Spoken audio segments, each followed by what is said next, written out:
गरीब बहू ने खोला बेशर्म सास का खुफिया राज। अंजू, ये बेशर्मी तुम कब तक बंद करोगी? और अब तुम्हारे बेटे के रिश्ते की बात चल रही है और अभी भी तुम्हारी ये बेशर्मी और अय्याशी खत्म नहीं हो रही है। अरे जब सास ही इतनी बेशर्म होगी तो बहू को क्या ही सिखाएगी। चाची, आपकी इन आदतों की वजह से हमें इतनी गरीब परिवार में गर्वित का रिश्ता करना पड़ता है। हाँ, क्योंकि कोई भी इज्जतदार परिवार हमसे रिश्ता नहीं जोड़ेगा। उसके बाद भी आपको समझ में नहीं आ रहा है। अब आप लोग अपनी जुबान चलाना बंद करेंगे? मैं अपनी फ्रेंड्स के साथ किटी पार्टी में जा रही थी, आप लोगों ने सारा मूड खराब कर दिया मेरा। और जिसे आप मेरी बेशर्मी समझते हो ना, वो मेरी जिंदगी जीने का तरीका है। मैं अपना मूड और खराब नहीं करना चाहती, मैं जा रही हूँ। दरअसल शर्मा परिवार में ये हर रोज का था। इस घर में अंजू और मीनू दो देवरानी जेठानी थी। देवरानी अंजू को घरवाले और आसपास के लोग बेशर्म कहते हैं, वहीं दूसरी तरफ मीनू जी को संस्कारों की मिसाल मानते हैं। आज भी अंजू सुबह सुबह जीन्स टॉप पहनकर तेवर दिखाती हुई घर से बाहर निकल जाती है और उसके जाने के बाद उसकी जेठानी मीनू, अरे देवर जी, सुबह सुबह इतना गुस्सा ठीक नहीं। देखिए, अंजू का स्वभाव थोड़ा मॉडर्न है, मानती हूँ, लेकिन वो दिल की बुरी नहीं है। भाभी आप ही बताइए कब सुधरेगी? कल को हमारी बहू आएगी, क्या सीखेगी वो? इसकी हरकतों की वजह से पता है मोहल्ले की औरतें क्या क्या कहती हैं। मोहल्ले की औरतें तो भगवान को भी नहीं छोड़ती देवर जी, और जाने दीजिए, इसकी तो आदत ही ऐसी है। अंजू शुरू से ही ऐसी है, अब इसको बुढ़ापे में क्या ही अकल आएगी। हाँ नीरज, तू गर्वित की शादी की चिंता मत कर। अरे भाभी, अगर आज आप नहीं होती तो हमारे घर क्या क्या ही होता। माँ के जाने के बाद आपने ही इस घर को संभाला है, वरना ये अंजू तो सब कुछ बर्बाद कर देती। अंजू के जाने के बाद पूरा परिवार अंजू की बेशर्मी की बात करके अपने काम में लग जाते हैं, लेकिन अंजू उस रात देर से घर लौटती है और जाकर अपने कमरे में सो जाती है। सुबह उठकर जब वो अपने कमरे से बाहर निकल कर आती है, तभी उसके पति नीरज जी, अरे आ गई महारानी, कुछ होश भी है? कल रात को तुम कितने बजे घर में लौट कर आई थी? हद होती है, सुबह सुबह से कलेश करना शुरू कर देते हैं। अब इस घर में इंसान सुबह सुकून से उठ भी नहीं सकता। नेहा, जरा मेरे लिए एक कप चाय बना कर ले आओ और मेरे कमरे में ही पहुंचा देना। क्यों, तुम कहीं की महारानी हो जो तुम्हारे लिए नेहा चाय बनाएगी? अरे चाय पीनी है तो खुद बना लो और खुद पी लो, बेशरम कहीं की। जी हाँ, ठीक है, पता नहीं कौन सी दुश्मनी आप लोगों को है मुझसे। अंजू बड़बड़ाती हुई रसोई में जाती है और चाय का कप पकड़े अपने कमरे में जाकर कमरा बंद कर देती है। उसी दिन दोपहर के समय सभी लोग हॉल में गर्वित की शादी की बात कर रहे होते हैं। तभी अंजू तैयार होकर घर से बाहर जाने के लिए निकल रही होती है और वो परिवार के लोगों की बात सुन लेती है। भैया, भाभी, रोहित, नेहा, चिंकी, देखो जरा ये फोटो। मैं जिस लड़की की बात की थी गर्वित की शादी के लिए, उसकी घर वालों ने ये तस्वीर भेजी है लड़की की। लोग गरीब हैं लेकिन लड़की देखने में सुंदर और संस्कारी लग रही है। अरे आप लोग मेरे बेटे गर्वित की शादी की बात कर रहे हैं? कमाल है, मुझे किसी ने बताया भी नहीं। मेरे घर में मेरी बहू आने वाली है और मुझे खबर तक नहीं है। तुझे खबर करके फायदा ही क्या है? तुझे अपनी बेशर्मी से फुर्सत मिलेगी तब तो किसी और चीज के बारे में सोचोगी तुम। और वैसे भी मैं चाहता हूँ कि तुम हमारी होने वाली बहू से बिल्कुल दूर रहो, वरना पता चले कि बहू भी तुम्हारी तरह बेशर्म हो जाएगी। हाँ अंजू, मैं हूँ ना, चिंता मत कर। तेरी बेटी की शादी बिल्कुल धूमधाम से बढ़िया तरीके से होगी। तू जा, तुझे जहाँ जाना था, और बेफिक्र रह। देवर जी को मैं समझा दूंगी, उनका बस थोड़ा गुस्सा तेज है। हाँ, आप हो तभी तो ये सब हो रहा है। मुझे इस बारे में कोई बात ही नहीं करनी। ऐसा कहकर अंजू घर से पैर पटकती हुई बाहर चली जाती है और देर से शाम को घर लौटती है। उसी समय पूरा परिवार गर्वित के लिए लड़की देखने के लिए जा रहा होता है। सभी को तैयार देखकर अंजू, अरे आप लोग कहीं पर शादी वादी में जा रहे हो क्या? मुझे भी बता देते, मैं अभी आप लोगों के साथ चलती। अरे नहीं नहीं अंजू, हम गर्वित के लिए लड़की देखने के लिए जा रहे हैं। हो सका तो आज ही रिश्ता पक्का कर देंगे। अच्छा, मेरे बेटे का रिश्ता देखने जा रहे हैं, मुझे ही नहीं बताया किसी ने, और ना मुझे साथ ले जाने की जरूरत समझी। अच्छा, आपको बताकर क्या ही करेंगे? आपको होश भी है कि आपका एक बेटा भी है? अरे बचपन से लेकर आज तक मेरा ध्यान ताई जी ने रखा है, बिल्कुल एक माँ की तरह। हाँ, गर्वित को भाभी ने एक माँ का प्यार दिया है और संस्कार भी। वो तो भाभी है जो सही गलत का फैसला कर सकती है, इसीलिए वो जा रही है लड़की को देखने। तुम अपनी मौज करो। हाँ मम्मी, वैसे भी मैं नहीं चाहता कि मेरी होने वाली पत्नी आपकी तरह बने। पापा आपके साथ हैं, एडजस्ट कर सकते हैं। मैं ऐसी लड़की के साथ बिल्कुल एडजस्ट नहीं कर सकता, इसलिए आप तो मेरी शादी से दूर ही रहना। कोई बात नहीं अंजू, तुम अभी अभी बाहर से आई हो, जाओ जाकर थोड़ा आराम कर लो, तब तक हम लड़की देखकर आ जाते हैं। अंजू को ऐसा सुनाकर सभी लोग लड़की देखने के लिए चले जाते हैं और अंजू उदास सी अपने कमरे में जाकर फ्रेश होती है और हॉल में आकर बैठ जाती है। देर रात तक जब सभी लोग लड़की देखकर हंसते मुस्कुराते हुए घर में आते हैं, तभी अंजू जी सबसे पूछती हैं, अरे आप लोग लड़की देख कर आ गए, बताओ ना लड़की कैसी है, कैसे हैं उसके घर वाले, और रिश्ता पक्का हुआ या नहीं? अरे इससे तुम्हें क्या मतलब है, रिश्ता पक्का हुआ या नहीं? तुम्हें तो अपनी बेशर्मी दिखानी है ना। तुम्हारी वजह से हमें मोहल्ले वालों की कितनी बातें सुननी पड़ती हैं, और मेरी हाथ जोड़कर तुमसे विनती है कि तुम अपने बेटे की शादी से बिल्कुल दूर रहना, वरना कहीं ऐसा ना हो कि उसका रिश्ता टूट जाए। तू चिंता क्यों करती है अंजू, शादी होने के बाद बहू घर में ही तो आएगी, और जब बेटा तेरा है तो बहू भी तो तेरी ही कहलाएगी। मैं तो बस सारे फर्ज निभा रही हूँ, सास तो तू ही बनेगी ना। तू चिंता मत कर और मन दुखी मत कर। अपनी जेठानी की बात सुनकर मीनू को गुस्सा आ जाता है, लेकिन वो कुछ कह नहीं पाती। उसके बाद घर में शादी की तैयारी होती है, लेकिन मीनू को शादी की तैयारी से दूर रखा जाता है। उसे फंक्शंस के बारे में नहीं बताया जाता, और नीरज जी और गर्वित उसे शादी में किसी भी फंक्शन में शामिल न होने के लिए सख्त हिदायत देते हैं। शादी वाले दिन अंजू अपने कमरे में रो रही होती है, तभी मीनू जी उसके कमरे में आती है। अरे अंजू, तू यहाँ पर रो क्यों रही है? तुझे अपने बेटे की शादी में नहीं जाना क्या? चल जल्दी से तैयार हो जाओ, शादी में चल। लेकिन नीरज जी और गर्वित ने मुझे मना किया है उसकी शादी में आने से।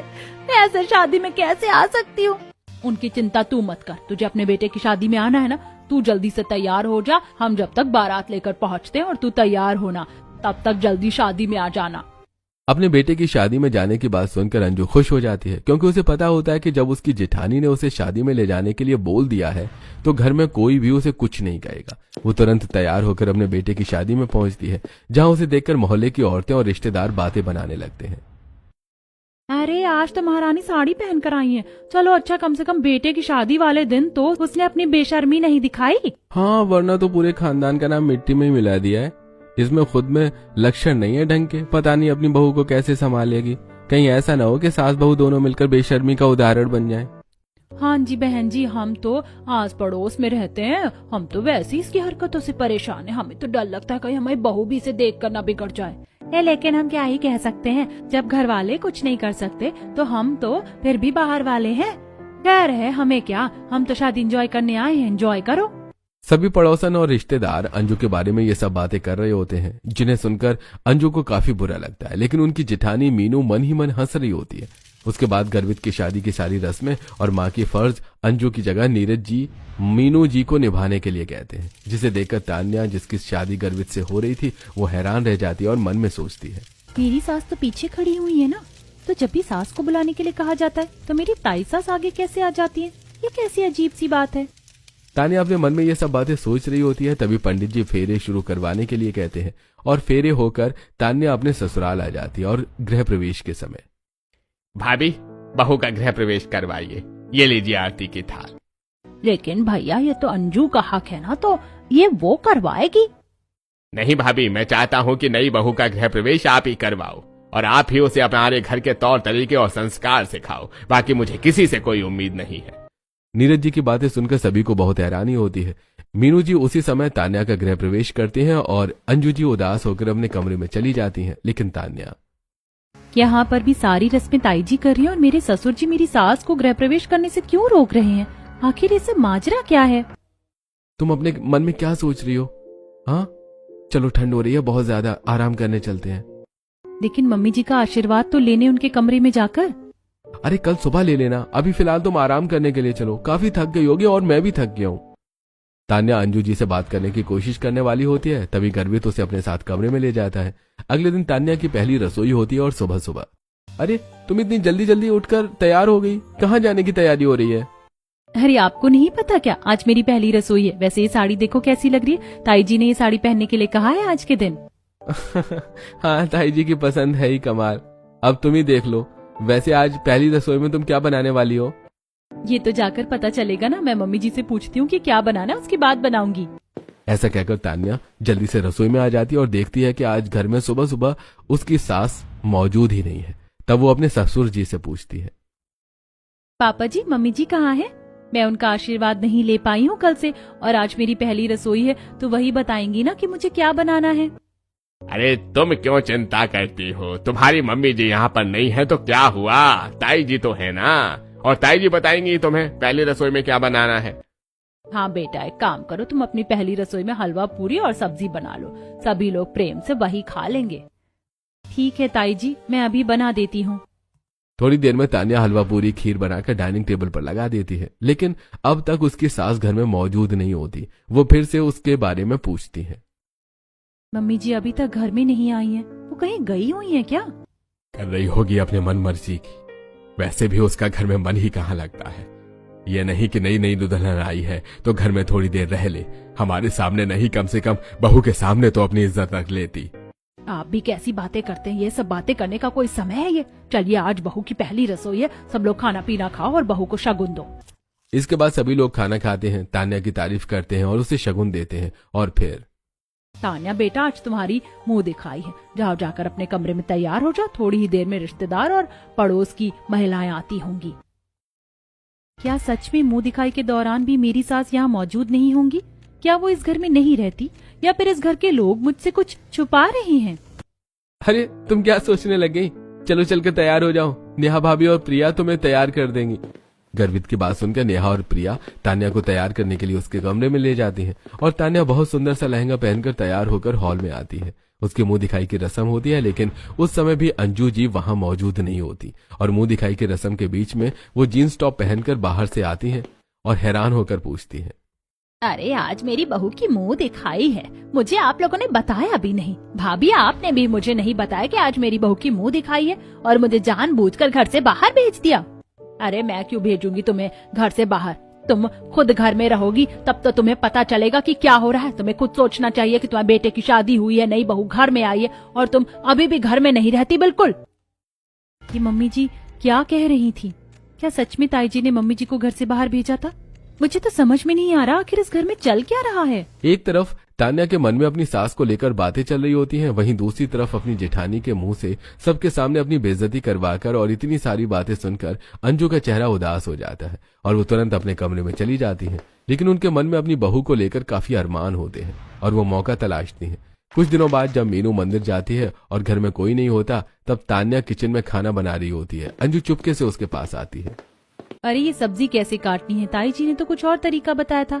बेटा रुको जरा, ये सब्जी ऐसे काटो, देखो पहले लंबाई में फिर छोटे टुकड़े और नमक थोड़ा कम डालना, गर्वित को पसंद नहीं आता ज्यादा नमकीन।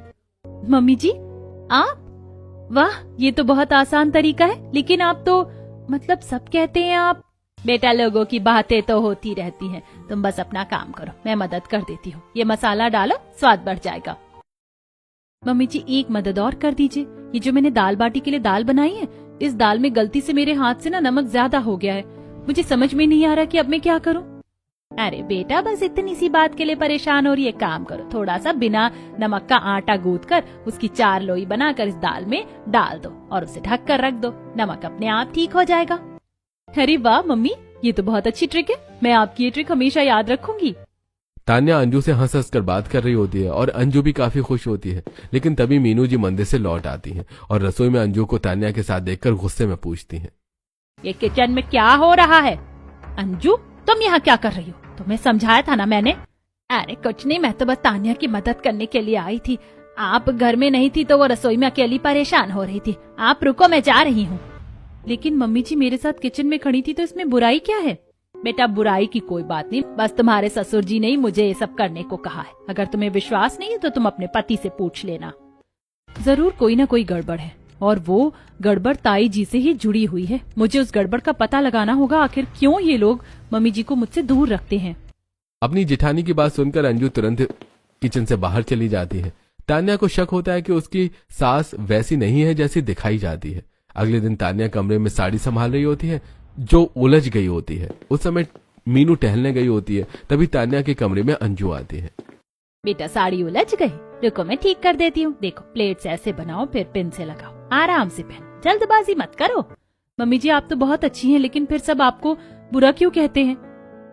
पापा जी हमेशा चिल्लाते हैं, ताई जी ऐसी बातें करती हैं और गर्वित भी।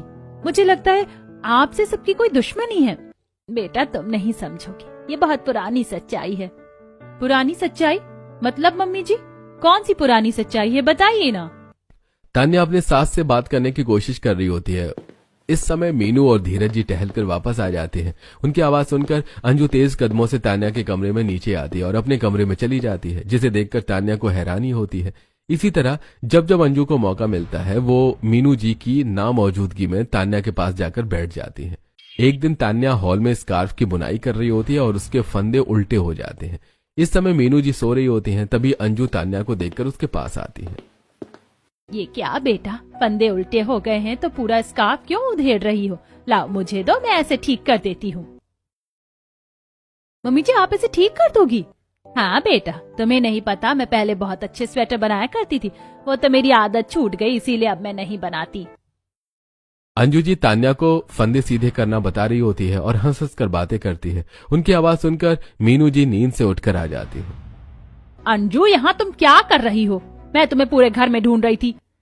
अरे भाभी, वो तो मैं अपने काम से बाहर जा रही थी, तभी मैंने तान्या को देखा कि वो स्कार्फ बुनते समय परेशान हो रही थी, इसीलिए मैंने इसकी जरा सी मदद कर दी। आप यहाँ पर बैठो, वैसे भी मैं जा रही हूँ। इसके बाद अंजू चुपचाप अपने कमरे में चली जाती है। तान्या का शक बढ़ जाता है और वो अपने मन में सोचती है, मम्मी जी ताई जी से डरती हैं, लेकिन क्यों? आखिर ऐसी कौन सी बात है?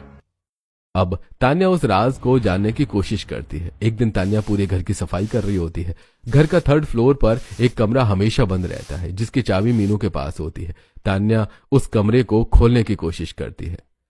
ये कमरा हमेशा बंद क्यों रहता है? आखिर ऐसा क्या है इस कमरे में? देखो जरा, दरवाजा भी कितना गंदा हो रहा है। 2 महीने हो गए मुझे इस घर में आए, आज तक मैंने ये कमरा खुला हुआ नहीं देखा। इसकी भी थोड़ी सफाई कर लेती हूँ। तान्या उस कमरे का ताला जबरदस्ती तोड़ने की कोशिश कर रही होती है, तभी मीनू ऊपर आ जाती है। तुम्हारी हिम्मत कैसे हुई इस कमरे के पास आने की? ये कमरा हमेशा बंद रहता है, कोई नहीं जाता यहाँ। इसकी चाबी मेरे पास है और इस कमरे में जाने की अनुमति मैं किसी को नहीं देती। आगे से तुम यहाँ दिखाई मत देना। सॉरी ताई जी, मैं तो बस सफाई करने के लिए इस कमरे के पास आई थी। सफाई की कोई जरूरत नहीं है, दूर रहो इस कमरे से। जिस समय मीनू जी तान्या को डांट रही होती हैं, उस समय अंजू जी नीचे खड़ी होकर ये सब देख रही होती है। तान्या ताई सास की डांट खाकर नीचे आती है और तभी अंजू जी भी उसकी डांट लगाती है। तान्या बेटा, तुम्हारी ताई जी सही कह रही है। तुम्हारी हिम्मत कैसे हुई उस कमरे के आसपास भी जाने की? आगे से उस कमरे के आसपास भी मत दिख जाना। अगर तुम गई तो कोई अनर्थ हो जाएगा, इसीलिए उस कमरे से दूर रहो। अपनी सास को पहली बार इतने गुस्से में देखकर तान्या का शक पक्का हो जाता है कि उस कमरे में कुछ राज छुपा है, जिससे अंजू डरती है। फिर कुछ दिन बीतते हैं और मीनू 2 दिनों के लिए अपने मायके जाती है। मैं 2 दिनों के लिए मायके जा रही हूँ, घर पर सब कुछ आप लोगों को ही संभालना है। अगर मेरी माँ की मृत्यु नहीं हुई होती तो मैं कभी भी आप लोगों को छोड़कर नहीं जाती। इसके बाद मीनू 2 दिनों के लिए अपने मायके जाती है और मीनू के जाते ही अंजू का रूप बदल जाता है। वो छोटे कपड़े नहीं पहनती और घर में साड़ी में रहती है। अच्छा खाना बनाती है, जिसे देखकर तान्या को हैरानी होती है। तान्या बेटा, आज मैं बनाती हूँ खाना। देखो ये दाल ऐसे बनाओ, स्वाद आएगा। और गर्वित को ये सब्जी पसंद है। मम्मी जी, आप तो बिल्कुल अलग लग रही हो। ताई जी जब होती हैं तो आप इतनी छोटे छोटे कपड़े पहनती हो, जिसकी वजह से सब लोग आपको डांटते रहते हैं। बेटा, तुम इन सब बातों पर ध्यान मत दो। जब तक ताई जी यहाँ पर नहीं है तब तक हमें ही ये घर संभालना है। जिस दिन मीनू जी घर से मायके जाती हैं, उस दिन तान्या देखती है कि मीनू के न होने पर अंजू बहुत केयरिंग है। उसी शाम तान्या अंजू के साथ हॉल में बैठकर टीवी देख रही होती है और तान्या अपनी सास से पूछती है, मम्मी जी मुझे बताइए, आप ऐसी नहीं हो जैसी दिखती हो। आप अच्छी हैं, लेकिन ताई जी के सामने क्यों वैसा बर्ताव करती हो? बेटा, अगर तुम्हें पता चल गया तो तुम भी मुझसे नफरत करने लग जाओगी। सब मुझसे नफरत करने लगेंगे, इसीलिए दूर रहो इस राज से।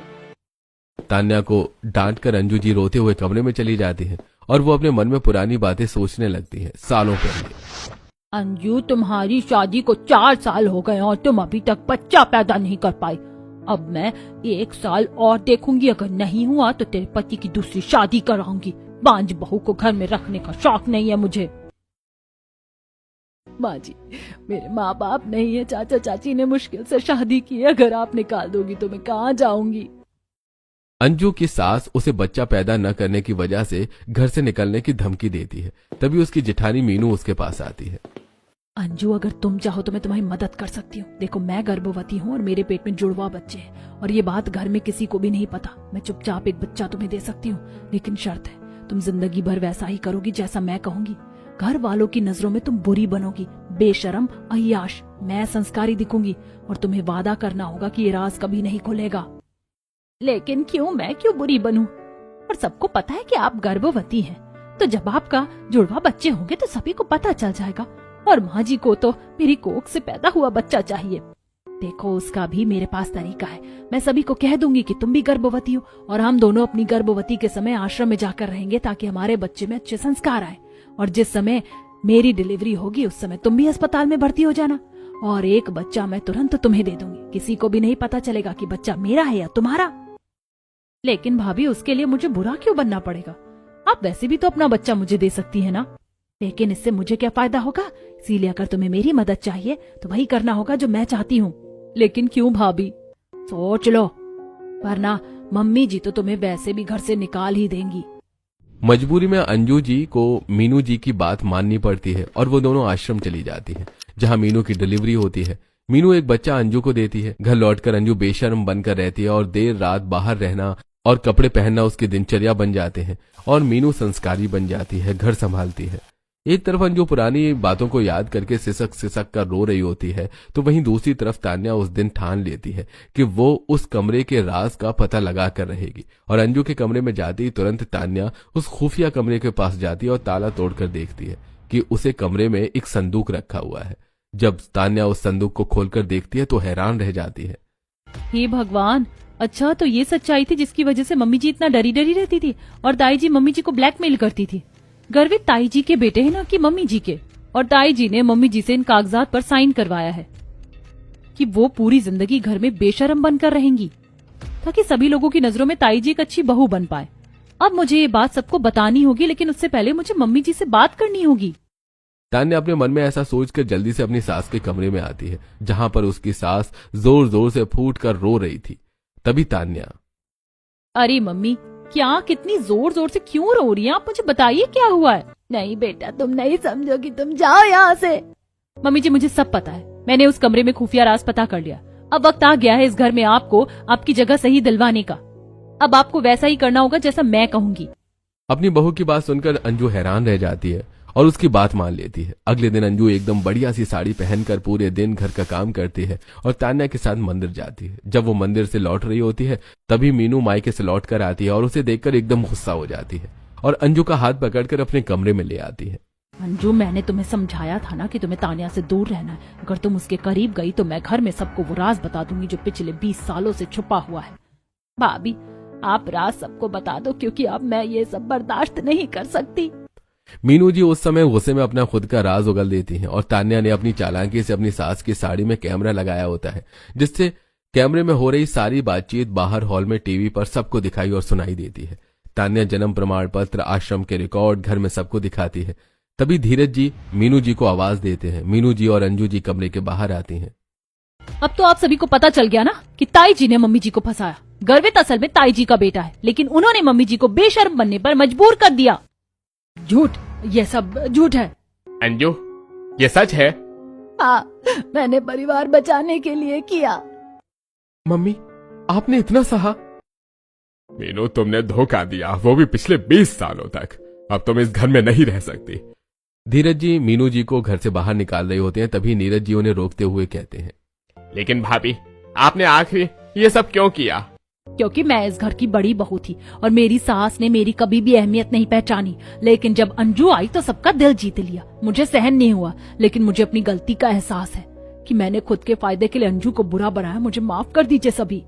मीनू की बात सुनकर धीरज जी को एहसास होता है कि वाकई में उनकी माँ ने मीनू जी के साथ गलत किया, जिसका बदला मीनू ने अंजू के साथ लिया। मीनू सभी से माफी मांगती है और अंजू जी अपनी जेठानी को माफ कर देती है। फिर पूरा परिवार अंजू को गले लगाता है।